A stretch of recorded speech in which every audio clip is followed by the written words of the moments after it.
Hello students, आज हमें करनी है मैथ्स की वर्कशीट नंबर 53 और आज डेट है 9 नवंबर 2020। आज की हमारी वर्कशीट का टॉपिक है problems based on segment and sector of a circle. Last worksheets में आप यही टॉपिक पढ़ चुके हैं that what is a segment of a circle and what is a sector of a circle. दोनों के फॉर्मूलाज और कुछ क्वेश्चंस हम कर चुके हैं। आज की वर्कशीट में हम आज इससे रिलेटेड और भी क्वेश्चंस करेंगे। तो चलो स्टार्ट कर लेते हैं आज की वर्कशीट। आज की वर्कशीट अगर आप हिंदी मीडियम में देखना चाहते हैं तो डिस्क्रिप्शन बॉक्स में उसका लिंक दिया गया है, आप उसे वहाँ से देख सकते हैं। आज की वर्कशीट में हमें एग्जाम्पल्स और कुछ क्वेश्चंस को सॉल्व करना है जो फॉर्मूलाज हम सीख चुके हैं। एग्जाम्पल नंबर 1 देखिए क्या बोला गया है। ABCD is a trapezium in which AB is parallel to CD और we can say DC। AB की लेंथ हमें 18 सेंटीमीटर दे रखी है, DC की लेंथ हमें 32 सेंटीमीटर दे रखी है and the distance between side AB and DC is 14 centimeter. If the arcs of radii 7 centimeter with center ABCD have been drawn, then find the area of the shaded region in the figure. इसके लिए हमें यहाँ पे एक trapezium बना हुआ है। इस ट्रेपीजियम में बेटा आपको बोला गया है कि शेडेड पार्ट का एरिया फाइंड करके बताओ, और इस ट्रेपीजियम के लिए आपको इसकी साइड्स की लेंथ भी दे रखी है। AB की लेंथ आपको दे रखी है 18 centimetre, this side is 18 centimetre. DC की लेंथ आपको दे रखी थी 32 सेंटीमीटर एंड थर्ड थिंग आपको बोला था distance between AB and DC is 14 centimetre. अब कौन सी साइड थी आपकी AB, this side is AB and this side is CD और DC, कुछ भी बोल सकते हैं ना। इन दोनों के बीच का डिस्टेंस का क्या मतलब है, ये वाला distance, this is the perpendicular distance, ये हमें गिवन है 14 सेंटीमीटर। अब इसके बाद बोला गया था दैट इक्वल रेडियाई के आर्क बने हुए। तो देखो चारों तरफ ये आर्क बनी हुई ना, सर्कल की आर्क की जैसी चारों तरफ बनी हुई है at the vertices of this trapezium. और आपसे बोला गया है कि ये जो आर्क बनी है ये 7 सेंटीमीटर रेडियस की बनी है, यानी ये जो आर्क की वैल्यू है यहाँ पे रेडियस की value that is 7 centimetre for these arcs जो चारों कॉर्नर्स पे बनी है। अब शेडेड पोर्शन का एरिया निकालने के लिए हम इस शेप को समझ सकते हैं कि मान लीजिए आपने ऐसी एक शेप एक पेपर पे ड्रॉ करी। पेपर पे ड्रॉ करने के बाद आपको ये वाला जो पार्ट है शेडेड पार्ट, इसको रखना है और बाकी का पोर्शन कट कर देना है। तो आप क्या करेंगे, कॉर्नर्स जो है इसको पेपर में से कट करके निकाल देंगे ना, अगर आपको सेंटर का एरिया निकालना होगा तो यही हम इस क्वेश्चन में करेंगे कि हम ट्रेपीजियम के एरिया में से ये जो मेरे 4 सेक्टर्स बन रहे हैं 1 2 3 4 जो कॉर्नर पे बन रहे हैं ना, इन चारों का एरिया ऐड करके हम ट्रेपीजियम के एरिया में से इसको माइनस कर देंगे। तो चलो स्टार्ट करते हैं इसका सोल्यूशन। सबसे पहले देखिए बेटा, आपको ट्रेपीजियम की दोनों साइड जो पैरेलल साइड है उनकी लेंथ दे रखी थी। AB दे रखी थी 18 centimetre and DC is 32 centimetre and the height is 14 centimetre. तो याद कीजिए एरिया ऑफ ट्रेपीजियम क्या होता है, half into sum of parallel sides multiply height.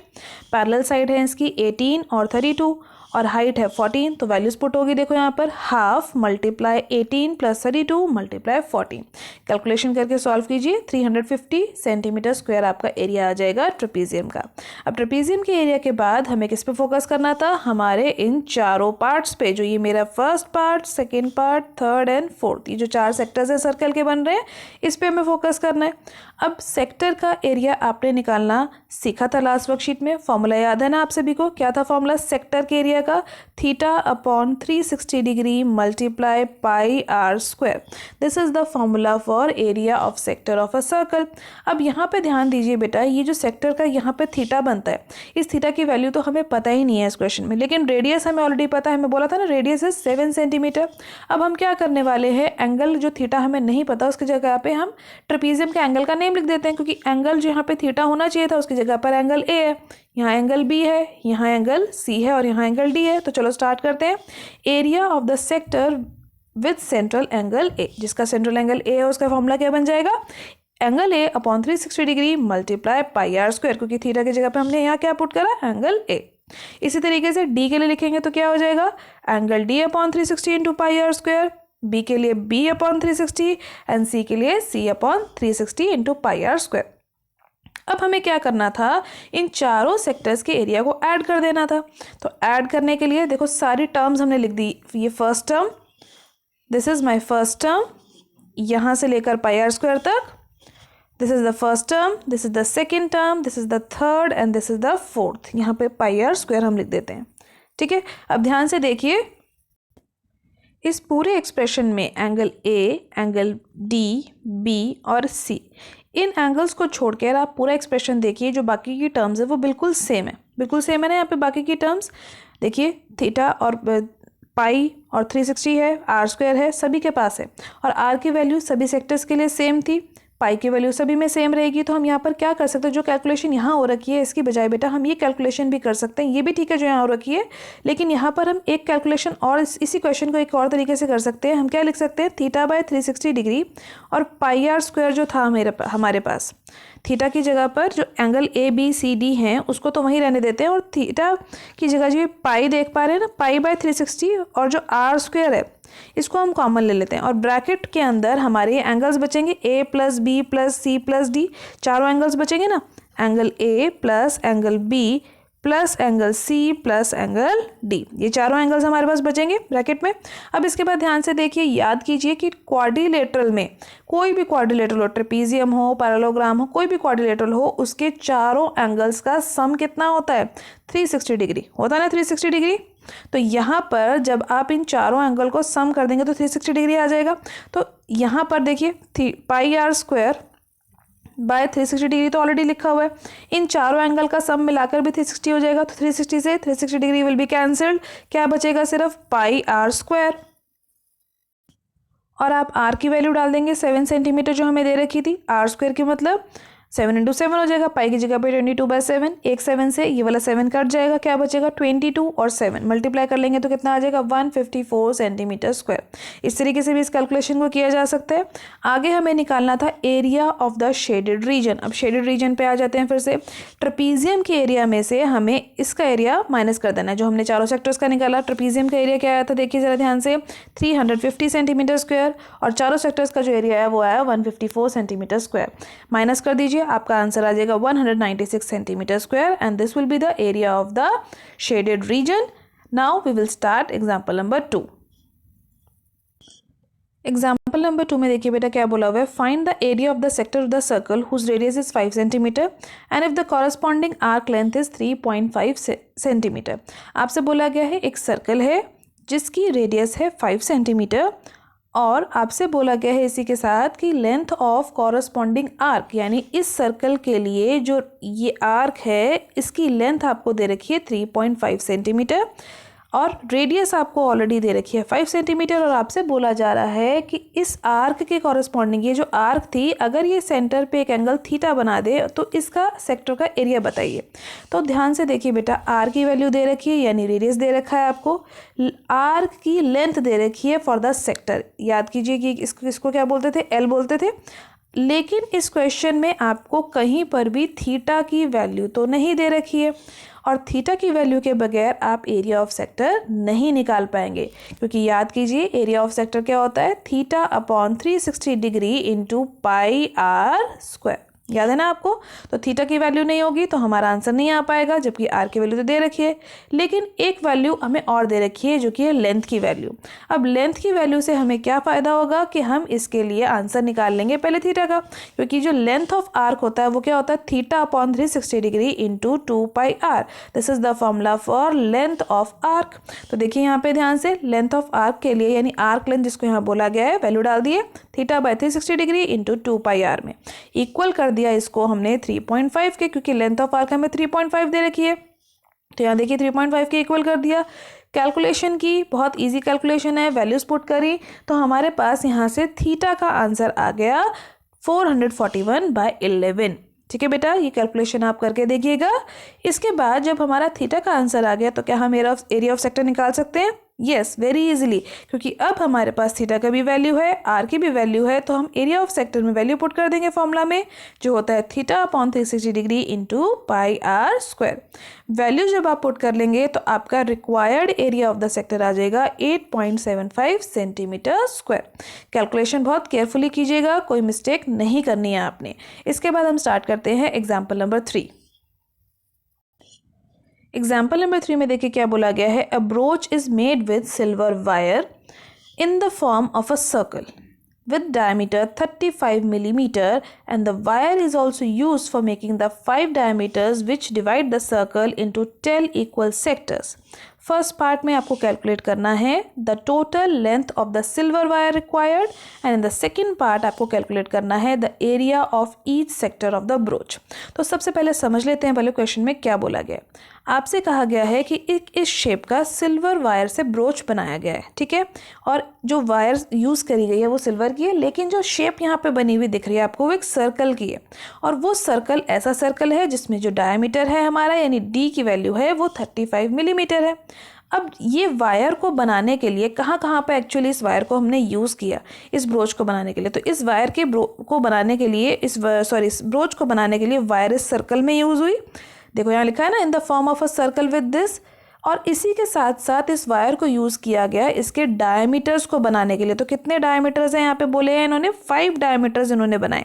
तो जैसे ये 5 डायमीटर इन्होंने बनाए इस क्वेश्चन में, तो हमारा जो पूरा सर्कल था, जो बड़ा सा सर्कल बनाया था ना, वो कितने शेप्स में बट गया, कितने सेक्टर्स में बट गया, 10 सेक्टर्स में। देखो ये लिखा है ना 1, तो चलो चेक कर लेते हैं कितने सेक्टर हैं। 1 2 3 4 5 6 7 8 9 10। दीज आर द 10 सेक्टर्स जिसमें कि हमारा सर्कल डिवाइड हो गया 5 डायमीटर्स के बनने से। तो अब आपसे बोला गया था कितनी लेंथ ऑफ वायर यूज़ हुई होगी सिल्वर वायर ताकि ये ब्रोच बनाया गया हो।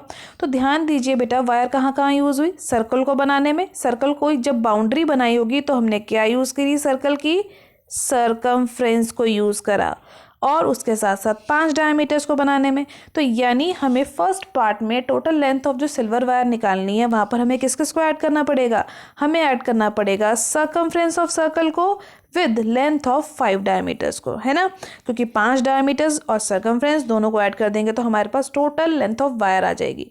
तो सबसे पहले हम क्या फाइंड करेंगे, हम फाइंड कर लेते हैं सर्कमफ्रेंस ऑफ द सर्कल। तो सर्कमफ्रेंस ऑफ द सर्कल का फॉर्मूला आपको याद है ना, क्या होता है 2πr, या फिर एक फॉर्मूला आपने और पढ़ा हुआ है that is πd। 2πr is the formula for circumference, या फिर πd। πd फॉर्मूला भी आपको याद होगा कैसे आया था, 2 और r मल्टीप्लाई हो जाते हैं, 2 times of r is d, that is why πd हो जाता है। तो यहाँ पर जब आप सर्कमफ्रेंस के फॉर्मूला में वैल्यू पुट करेंगे तो आपके पास आंसर आ जाएगा 110 मिलीमीटर। और 5 डायमीटर्स की टोटल लेंथ कितनी होगी, एक डायमीटर की लेंथ आपके पास कितनी है 35 मिलीमीटर, 35 मिलीमीटर है ना, तो 5 की कितनी होगी, 5 से मल्टीप्लाई कर दो तो कितना आ गया 175 मिलीमीटर। और टोटल लेंथ कैसे आ जाएगी, टोटल लेंथ आ जाएगी, दोनों को ऐड कर देते हैं, यानी सर्कमफ्रेंस ऑफ सर्कल को 5 डायमीटर की लेंथ में ऐड कर देते हैं। तो आपका आंसर आ जाएगा फर्स्ट पार्ट का 185 मिलीमीटर। सेकेंड पार्ट में देखिए बेटा क्या बोला गया है, that find the area of each sector of the brooch। अब हर ब्रोच, इस ब्रोच के हर सेक्टर का एरिया बताना है, यानी ईच का मतलब एक का, जो कि सारे सेक्टर एक जैसे होंगे। बट यहाँ पर भी इस क्वेश्चन में भी बेटा हमें थीटा नहीं दे रखा। जब भी हमें सेक्टर का एरिया निकालना होता है तो आपको फॉर्मूला याद रखना है theta upon 360 degree into πr²। ये फॉर्मूला होता है एरिया ऑफ सेक्टर का। तो हमारे पास रेडियस की वैल्यू भी पता होनी चाहिए और हमें थीटा की वैल्यू पता होनी चाहिए। तो यहाँ पर हमें डायमीटर पता है तो रेडियस तो उसका हाफ हो जाएगी, लेकिन थीटा की वैल्यू हमें नहीं पता। लेकिन ध्यान से देखिए बेटा, यहाँ पर जो सेंटर पे ये जो कंप्लीट एंगल बन रहा था ये कितने डिग्री का होगा, ये होगा 360 डिग्री का, पढ़ा था ना आपने। और यहाँ पर ये 360 डिग्री, यानी ये जो पूरा सर्कल है कितने पार्ट्स में डिवाइड हो रखा है, कितने सेक्टर में डिवाइड हो रखा है, 10 में। तो यानी ये जो 360 डिग्री का एंगल था ये 10 पार्ट्स में डिवाइड हो गया। तो 10 से डिवाइड कर देते हैं, 0 से 0 कैंसिल। तो सेंटर पे हर एक सेक्टर कितने डिग्री का एंगल बनाएगा, 36 डिग्री का। इट मीन्स मेरी थीटा की वैल्यू यहाँ पर ऑब्वियसली होगी 36 डिग्रीज। तो आप जब यहाँ पर सॉल्व करेंगे तो 36 डिग्री थीटा की वैल्यू ले लेंगे, आर की वैल्यू आप डायमीटर को हाफ करके ले लेंगे, वैल्यूज इसमें पुट करेंगे तो आपका आंसर आ जाएगा। लेकिन यहाँ पर देखिए इन्होंने क्या करा हुआ है, हर एक सेक्टर का एरिया निकालने का क्या मतलब है कि एक जो सर्कल था, पूरा बड़ा जो सर्कल है यहाँ पर, ये 10 पार्ट्स में डिवाइड हो रखा है। 10 पार्ट्स में डिवाइड हो रखा है ना, 1, यहाँ पे इन्होंने 5 क्योंकि डायमीटर्स ड्रॉ करे हुए हैं तो यहाँ पर ये 10 पार्ट्स में डिवाइड हो रखा है, 1 2 3 4 एंड 5। इस तरीके से 5 डायमीटर्स ड्रॉ हो रखे, तो ये पूरे के पूरे 10 पार्ट्स में डिवाइड हो गया एक सर्कल। तो इसीलिए यहाँ पर बेटा एरिया ऑफ सेक्टर निकालने के लिए सर्कल के एरिया के 10 इक्वल पार्ट्स कर दिए। तो जो सर्कल का एरिया यहाँ फाइंड करा, जो कि हमारा यहाँ पे ये आ रहा है 1925/2 मिलीमीटर स्क्वायर, जो कि पाई आर स्क्वायर फॉर्मूला का यूज़ किया गया था, उसी को 10 से डिवाइड करके इन्होंने आंसर निकाल दिया। लेकिन आप इस फॉर्मूला को यूज़ करके थीटा की वैल्यू को पुट करके भी सेम आंसर फाइंड कर सकते हैं। इसके बाद हम स्टार्ट करते हैं एग्जाम्पल नंबर 4। एग्जाम्पल नंबर 4 में देखिए बेटा क्या बोला हुआ है आपको, a round table cover has 6 equal design as shown in the figure. If the radius of the cover is 28 centimeter, then find the cost of making the design at the rate of 0.35 rupees पर centimetre square. एक round table है जिसके ऊपर table cloth जो एक round table का table है बेटा, हैज़ 6 इक्वल डिज़ाइन। एक राउंड टेबल कवर पे इस तरीके का डिज़ाइन बने हुए। कौन सा 6 डिज़ाइन? दीज 6 डिज़ाइन जो यहाँ बन रहे हैं, ठीक है, बिल्कुल इसकी एज पे। आपसे बोला गया है कि इस round table cover, if the radius of the cover, इसको कवर करने के लिए राउंड टेबल कवर का जो रेडियस है बेसिकली वो 28 सेंटीमीटर है। जैसे कि एक टेबल कवर होता है ना, उसकी रेडियस यहाँ पे दे रखी है 28 सेंटीमीटर। आपसे बोला गया कि जो डिज़ाइन बनाने की कॉस्ट थी वो 1 सेंटीमीटर के लिए 0.35 रुपीज़ थी। तो आपसे बोला गया कि पूरा कवर, अगर इस डिज़ाइन को कवर करा जाएगा तो कितने पैसे लगेंगे। तो ध्यान से देखिए, ये जो शेप यहाँ दे रखी है, दिस इज़ द शेप। ये वाली जो शेप है जो यहाँ डिज़ाइन बना हुआ है, ये जो शेप है इसको क्या बोलते हैं सर्कल के लिए? This shape is called segment of a circle. पढ़ा था ना आपने, जब एक सर्कल बनता है और दिस इज़ द सेक्टर, ये जो शेप, ये वाली शेप है, ये सेक्टर है। और इसी के लिए अगर मैं एक कॉर्ड ड्रॉ कर दूं तो ये जो सर्कल के साथ ये वाला शेप बनती है, दिस इज़ द सेगमेंट। ये वाला पोर्शन जो है ये सेगमेंट होता है। तो इसी का एरिया आपको निकालना है। तो इसका एरिया हम कैसे निकालते थे? सेक्टर के एरिया में से, जो हमारा सेक्टर का एरिया होता था उसके अंदर से हम ये ट्रायंगल को माइनस कर देते, यानी सेक्टर में से इस ट्रायंगल को कट करके निकाल देते थे, तो ये नीचे वाला पोर्शन बचता था। तो यही हम इस क्वेश्चन में करेंगे कि सेक्टर के एरिया में से इसको हम माइनस कर देंगे सेगमेंट ट्रायंगल के एरिया को। अब ध्यान से देखिए, यहाँ पर भी सेंट्रल एंगल यानी जो थीटा है वो तो मुझे पता ही नहीं है सेक्टर के फॉर्मूला के लिए, लेकिन मुझे ये दिख रहा है कि मेरी जो सर्कल की शेप थी ये कितने पार्ट्स में डिवाइड हो गई थी? 6 पार्ट्स में। और सेंटर पे कितने डिग्री का एंगल बनता है, यानी ये कंप्लीट एंगल कितने डिग्री का होगा? 360 डिग्री का। और कितने पार्ट्स में बट गया ये? 6 पार्ट्स में। तो डिवाइड कर दीजिए, तो कितना आ जाएगा आंसर? 60 डिग्री। तो यानी यहाँ पर जो मेरा सेंट्रल एंगल बन रहा होगा, सेंटर पे जो थीटा बन रहा होगा, दैट विल बी 60 डिग्री, यानी ये वाला एंगल मेरा होगा 60 डिग्री। अब 60 डिग्री का क्या मीनिंग है? अगर ये 60 डिग्री बन रहा है तो this 2 parts of this circle will also be equal, क्योंकि ये दोनों रेडियसेस हैं। और रेडियसेस होने का मतलब ये वाले जो बेस एंगल्स हैं ये भी 60 डिग्री हो जाएंगे, बिकॉज इक्वल हो जाएंगे, क्योंकि अपोजिट साइड इक्वल है तो बेस वाले एंगल भी इक्वल हो जाएंगे। अब एक एंगल 60 है तो बाकी के दोनों भी बचे हुए कितने हो जाएंगे? 60। सो इट मीन्स ये जो मेरी शेप है ट्रायंगल की, this will be a equilateral triangle. So यहाँ पर देखिए, यही हमें एक्सप्लेन किया गया है, the total number of equal design are 6, complete angle is 360 degree. इसको हमने 6 से डिवाइड करा तो थीटा की वैल्यू आ गई 60 degree. And the radius of the cover is 28 centimetre. Cost हमें दे रखी थी। नाउ ट्रायंगल आपका इक्विलेटरल ट्रायंगल बन गया, अभी आपको समझ आ गया होगा। इक्विलेटरल ट्रायंगल का एरिया हमें पता है क्या होता है, √3/4 multiply a square. This is the formula for finding the area of equilateral triangle, √3/4 into a square. और a की वैल्यू हमें ऑलरेडी पता है, because a is nothing but the radius of the circle. Value put करेंगे तो आपका triangle का area आ जाएगा 333.2 सेंटीमीटर स्क्वायर। इसके बाद सेक्टर का एरिया फाइंड कर लीजिए। थीटा आपके पास है, आर की वैल्यू आपके पास है, so when you will calculate तो आपका आंसर आ जाएगा 410.66 सेंटीमीटर स्क्वायर। अब एरिया ऑफ डिज़ाइन का क्या मतलब था, अभी मैंने आपको बताया था ना, this is the area of design.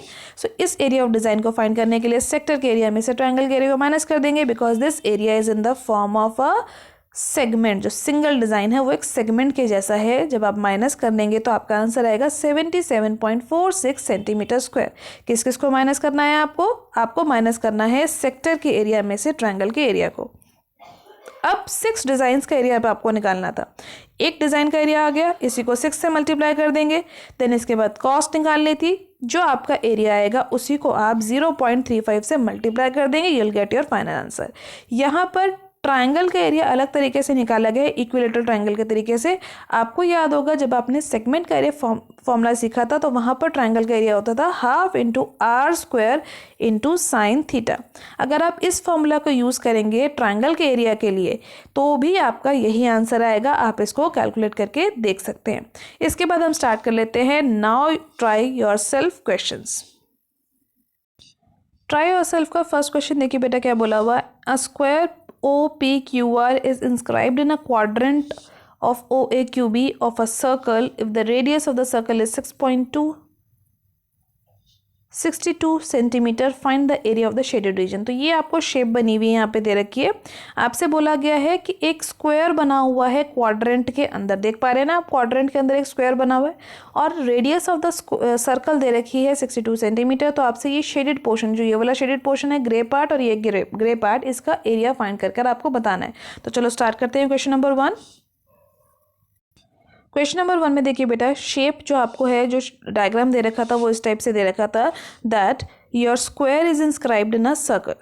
Circle के क्वाड्रेंट में इंस्क्राइब्ड। तो स्क्वायर देखिए यहाँ पर कौन सा बना हुआ है, OPQR इज द स्क्वायर, जो कि OAQB क्वाड्रेंट के अंदर बना हुआ है। तो आपको यहाँ पर रेडियस भी ऑलरेडी दे रखी थी, दैट रेडियस इज 62 सेंटीमीटर। आपसे बोला गया था शेडेड पोर्शन का एरिया फाइंड कीजिए। So this is the shaded portion. ये शेडेड पोर्शन है हमारा इस शेप में। अब इस शेडेड पोर्शन को निकालने के लिए मुझे क्या करना पड़ेगा, क्वाड्रेंट के एरिया में से अगर मैं इस सर्कल के एरिया को माइनस कर दूं, यानी अगर एक पेपर पे मैंने ये शेप बना रखी है तो इस पेपर की शेप में से अगर मैं इसको हटा दूं, यानी इस स्क्वायर की शेप को हटा दूं, तो तभी तो ये ऊपर और नीचे वाला ये पोर्शन बचेगा ना। तो अगर मुझे इस पोर्शन को फाइंड करना है तो मुझे क्या फाइंड करना पड़ेगा, मुझे फाइंड करना पड़ेगा एरिया ऑफ सेक्टर और एरिया ऑफ स्क्वायर। दोनों को जब मैं माइनस कर दूंगी तो एरिया ऑफ शेडेड पोर्शन आ जाएगा। लेकिन एरिया ऑफ स्क्वायर निकालने के लिए साइड भी होनी चाहिए। तो चलो साइड निकाल लेते हैं पहले। पाइथागोरस थ्योरम को अप्लाई करके आपको पता है सर्कल की रेडियस है, यानी क्वाड्रेंट की रेडियस है 62 सेंटीमीटर। तो जो ये सेंटर से लेकर ये वाला पोर्शन है, यानी जो ये हमारी हाइपोटेन्यूज है, या फिर हम बोल सकते हैं स्क्वायर के अंदर जो ये हाइपोटेन्यूज बन रही है, जो कि इसका डायगोनल भी है, ये भी 62 सेंटीमीटर होगी। देख लीजिए आप अपने डायग्राम में। इसी तरीके से अगर मान लीजिए स्क्वायर की साइड मैंने ए ली तो ये साइड भी ए हो जाएगी, because is the side of the square. Now Pythagoras theorem क्या कहती है, hypotenuse square is equal to the square of the both side, जो रिमेनिंग साइड है उसका स्क्वायर होता है। अब यहाँ पे 62 का स्क्वायर अगर मैं यहाँ लिख देती तो इस स्क्वायर को हटाने के लिए मुझे सामने वाली साइड पे स्क्वायर रूट लाना पड़ता। तो मैंने डायरेक्ट यहाँ पे 62 is equal to square root of a square plus a square लिख दिया। क्लियर है यहाँ तक। अब देखिए a square plus a square कितना हो जाएगा, 2 टाइम्स ऑफ ए स्क्वायर। अब रूट से बाहर आना है तो ए स्क्वायर में से ए बाहर आ जाएगा और रूट 2 तो एज इट इज रहेगा ही रहेगा। अब 62 इक्वल टू आपके पास आ गया रूट 2a। तो ए की वैल्यू फाइंड क्या कर लीजिए, क्या आ जाएगी, a will be equal to देखिए यहाँ पर रूट 2a था, दोबारा लिख लेते हैं एक बार। This is root 2a is equal to 62। तो जब आपको a की वैल्यू फाइंड करनी होगी this will be 62 by root 2।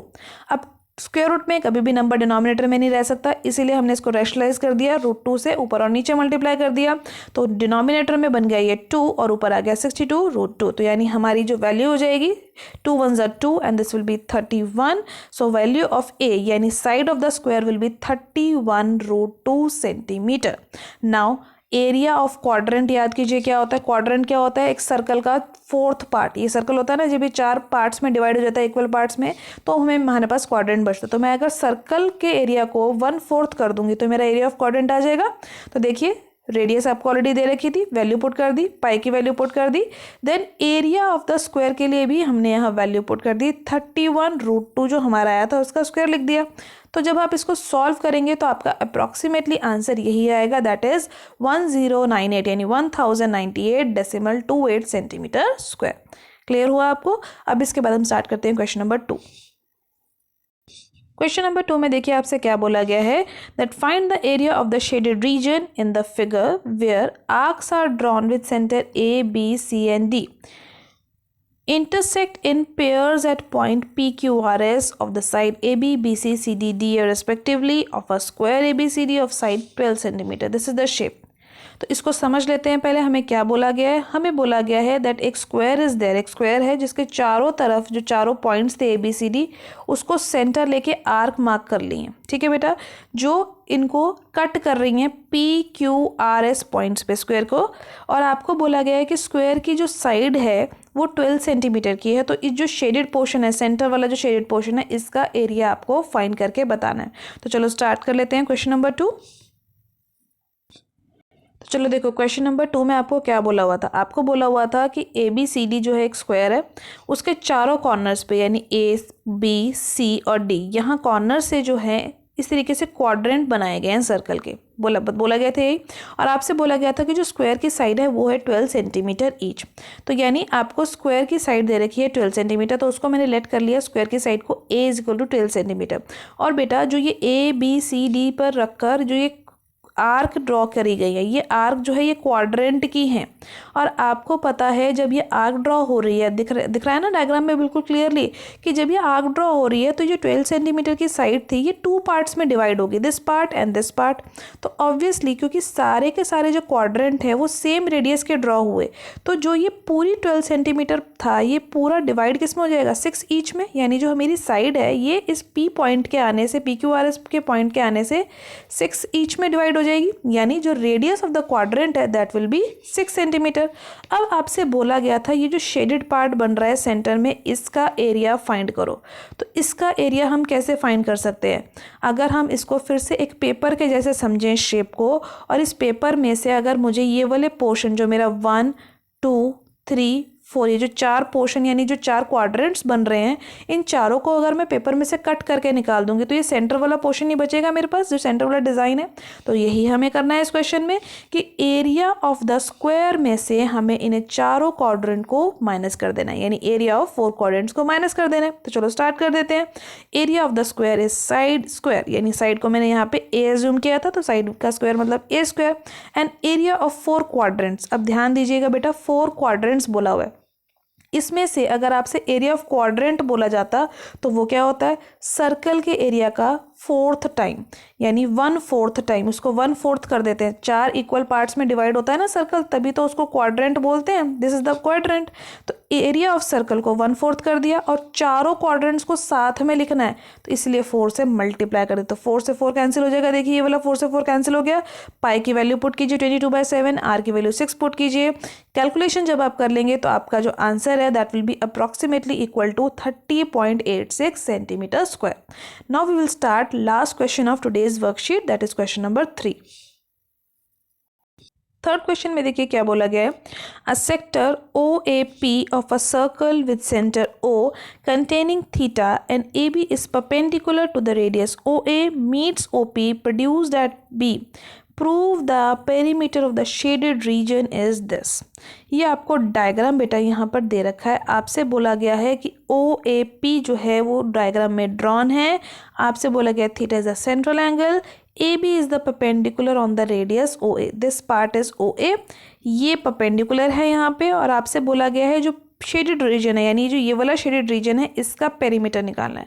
तो चलो पहले इस डायग्राम को थोड़ा सा बड़ा बना लेते हैं, एक्सपैंड करके बना लेते हैं, वहाँ इसे समझते हैं और इसको कैसे प्रूव करना है वो भी हम वहीं उसी में क्लियर करते हैं। सो इन क्वेश्चन नंबर 3 आपसे बोला गया था कि this radius and this AB is perpendicular on each other. This is the 90 degree angle. और आपसे बोला जा रहा था कि आपको कुछ प्रूफ करवाना है। What is need to be proved here? एक स्टेटमेंट आपको दे रखी है, वो आपको प्रूफ करवानी है। अब उस स्टेटमेंट को सबसे पहले हम देख लेते हैं, क्या थी हमारी स्टेटमेंट।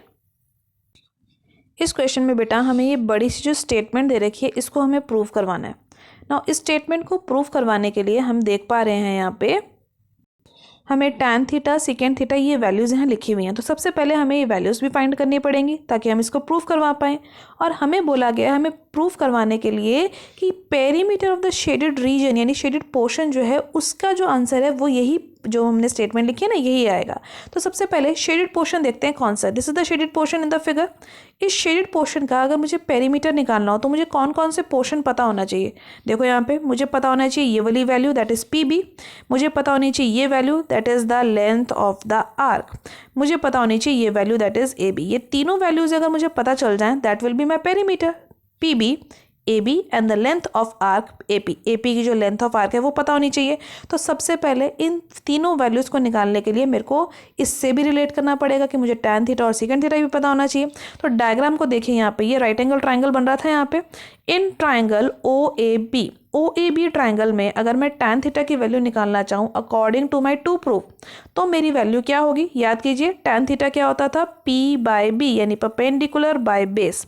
तो this side is perpendicular AB and base क्या है? OA। तो चलो वैल्यू पुट कर दो, AB/OA। OA है हमारी रेडियस। तो मेरी AB का आंसर कितना आ गया? R tan theta. AB का आंसर आ गया मेरा।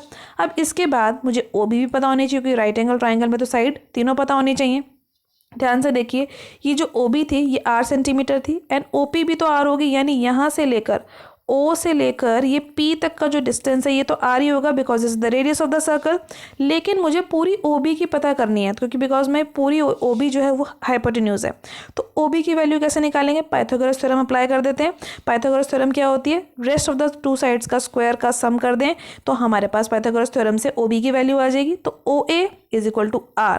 देखो डायग्राम में OA जो है वो रेडियस है। AB की वैल्यू अभी आपने निकाली थी R tan थीटा, यहाँ वैल्यू पुट कर दिया R tan थीटा, स्क्वायर करा उसका R tan थीटा, बेटा ये वैल्यू थी, और इसका स्क्वायर कर दिया, तो हमारे पास क्या आंसर आ गया? R square tan square theta. Theta पे कोई स्क्वायर नहीं डालेगा, tan स्क्वायर थीटा लिखते हैं, थीटा पे स्क्वायर नहीं आता, आपको याद है ना। अब इसके बाद देखो R स्क्वायर दोनों में से कॉमन हमने ले लिया, क्या बचा अंदर? 1 + tan स्क्वायर थीटा। आइडेंटिटी याद करो, 1 + tan स्क्वायर थीटा कितना होता है? Second square theta. अब देखो R पर भी स्क्वायर है, सेकंड थीटा पर भी स्क्वायर है, तो जब OB की वैल्यू स्क्वायर रूट करके बाहर आएगी तो क्या आ जाएगी? R सेकंड थीटा करके। लेकिन हमें वैल्यू किसकी चाहिए थी? हमें वैल्यू चाहिए थी PB की, क्योंकि हमारा जो टू प्रूफ पार्ट है वहाँ पर हमें PB को ऐड करवाना है। तो चलो PB की वैल्यू निकाल लेते हैं। PB की वैल्यू कैसे निकलेगी? पूरी इस लाइन में से अगर मैं ये वाला पोर्शन हटा दूं तो PB की वैल्यू निकल आएगी नहीं, यानी PB is equal to OB minus OP, यानी R सेकंड थीटा जो मेरी वैल्यू आई है उसमें से मैं R माइनस कर देती हूँ तो मेरा आंसर आ जाएगा। तो मैंने PB का भी आंसर निकाल लिया। अब मेरे को 3 वैल्यूज चाहिए थी, PB की मैं वैल्यू निकाल चुकी हूँ, दिस इज माई PB। कौन कौन सी वैल्यू चाहिए थी? PB, AP और AP। अब ध्यान से देखिए, AB की वैल्यू आप निकाल चुके हैं, PB की वैल्यू भी आपकी ये आंसर आ गई है, तो क्या कौन सी वैल्यू रहेगी? वैल्यू रहेगी सिर्फ AP की।